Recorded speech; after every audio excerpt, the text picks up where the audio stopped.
Chapter 1. The Deceptive Tactic of Hidden Forces. In a small Chinese kingdom, a young general struggled against a larger, better armed army. Sun Tzu, the master strategist, warned that the best defense is to force the enemy into a position where they can be best countered. He famously said that the supreme art of war is to subdue the enemy without fighting. One night, when the enemy's forces crossed the river, the general's men had hidden iron rings in the mud. The enemy, thinking the river blocked, rushed over. By the time the foe realized the trick, the general's soldiers were already behind them, winning the battle effortlessly. The lesson: deception is not dishonesty. It is the intelligent use of unseen strength to turn advantage on the opponent. When we translate this to modern life, consider a small startup facing a multinational. Instead of matching product price or features, the startup may harness a unique storytelling angle or a niche community connection that is invisible to the big players. By hiding its expertise within a compelling brand narrative, the startup can dominate a specific segment before the larger firm reacts. In business, the tactic is called focus on strength. Pick the one area where you can be absolutely compelling, refine it until it is almost invisible to the competition, and let that be your secret weapon. Conclusion: the art of subtlety and hidden resources can turn odds. By focusing on a hidden strength, you can overcome larger, brighter forces. Like, share, and subscribe for more journeys into ancient strategy applied to today's world. Reflective question: what hidden resource do you possess that could give you an unseen advantage over your competitors? Chapter 2. Bridge between mind and heart, as Krishna says.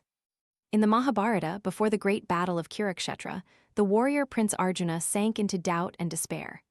Krishna, his charioteer and friend, did not chastise him but told him that the soul is eternal, the body merely a vehicle, and that action should be performed without attachment to result.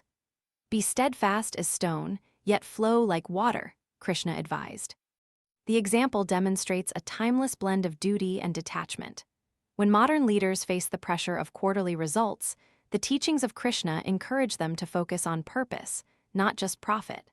By performing tasks with integrity and letting outcomes fall where they may, leaders can maintain clarity and reduce stress.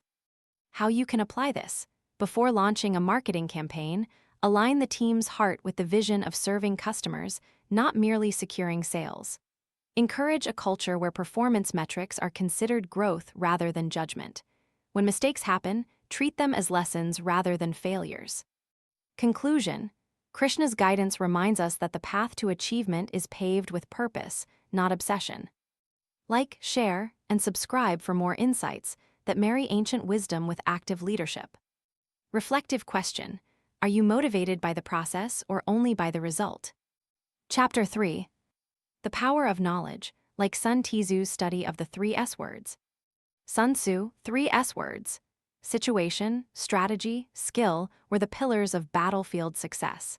He famously observed that victory is gained by the careful attention you give to the small details. In the kingdom of Qin, a general who mastered the terrain's wind, weather, and the enemy's internal politics won decisively against a superior army. In business, the 3 S become an effective framework. 1 situation, gather data, analyze the market climate, understand consumer pain points. 2 strategy, design a value proposition that outmatches competitors. 3 skill, nurture the team's capabilities so they can execute flawlessly. Example: a software startup analyzes a gap in the user interface. Situation: they create a minimalist design that boosts user satisfaction. Strategy: they train designers in usability testing. Skill: the result: they achieve a user base that grows 150% in a year. Conclusion: success is not merely a big plan. It is the careful attention to detail that aligns situation, strategy, and skill.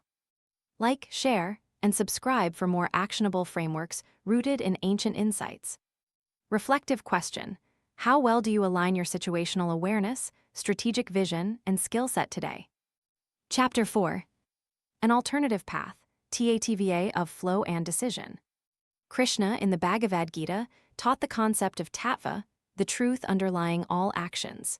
He guided Arjuna to act not by personal desire but by duty, thus moving in harmony with the cosmic order. This principle mirrors the Taoist idea of wu-wei, action that is effortless and in alignment with nature's rhythm. Applying this to decision-making, one should let choices arise from a place of wisdom rather than reactive fear. When faced with a complex business decision, pause, listen internally to your core values, and then let the solution unfold. Example, a company deciding on entering a new country can follow the tattva approach. Instead of rushing to market, it first studies cultural norms, the natural order, then aligns its mission duty, then allows adaptation to local preferences, effortless action. The result is a smoother entry and stronger brand trust. Conclusion: flow and duty guide steady, ethical choices that produce lasting success. Like, share, and subscribe for more guides that blend spirituality and business strategy. Reflective question: what would happen if your decisions were guided by duty and harmony instead of fear and haste? Chapter 5. The Union of Wisdom, the two heroes in one tale. Imagine a warrior who blends Sun Tzu's strategic acuity with Krishna's ethical wisdom. This composite guide emphasizes both winning on the battlefield and doing so with integrity. The ancient Chinese strategists' emphasis on flexibility and the Indian sages' focus on purpose create a balanced leader, strategic yet principled. To embody this synthesis, a modern CEO can use Sun Tzu, know your enemy strategy to understand market forces. Apply Krishna, do your duty attitude to maintain ethical supply chains. Result: a company that not only dominates markets, but also sets a standard for corporate responsibility. Conclusion: true greatness arises when tactical brilliance meets moral depth. Like, share, and subscribe to continue exploring how ancient insights guide modern greatness. Reflective question: when have you used strategic thinking to achieve a goal while staying true to your values?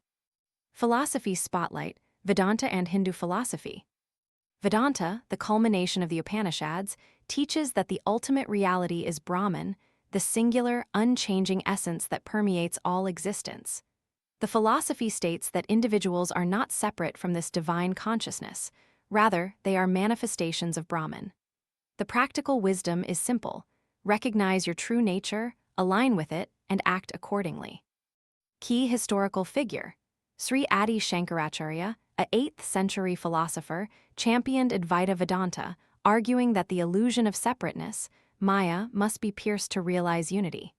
He famously told seekers to search the self, not the world. Lesson 1: self-realization fuels leadership. When leaders understand they are part of a larger whole, they avoid ego-driven decisions. This humility fosters collaboration and shared vision, leading to higher trust and innovation within teams. Lesson 2: purpose over performance. Vedanta teaches that true purpose is beyond mere performance metrics. By defining work as service to a greater good, individuals become resilient to setbacks. A business that frames its mission as contributing to community well-being gains loyalty that withstands market fluctuations. Lesson 3: detachment for clarity. Detachment, not indifference, allows one to act with confidence while being open to change. This aligns with Krishna's advice and Sun Tzu's principle that the greatest victory is when the enemy surrenders before battle. Connection to the theme. Both Sun Tzu and Krishna embody Vedantic principles. Sun Tzu's strategic flexibility mirrors the fluid yet purposeful nature of Brahman, while Krishna's command in the Gita echoes the ultimate realization that duty is inseparable from the self. Together, they illustrate that mastery on earth requires mastery of self. By integrating Vedantic understanding with tactical insight, people can navigate modern challenges with clarity, integrity, and a sense of purpose that transcends immediate results. Remember, the ancient call to unite the mind, heart, and soul isn't just philosophy. It is a roadmap for leading a life of meaning, excellence, and lasting impact. End.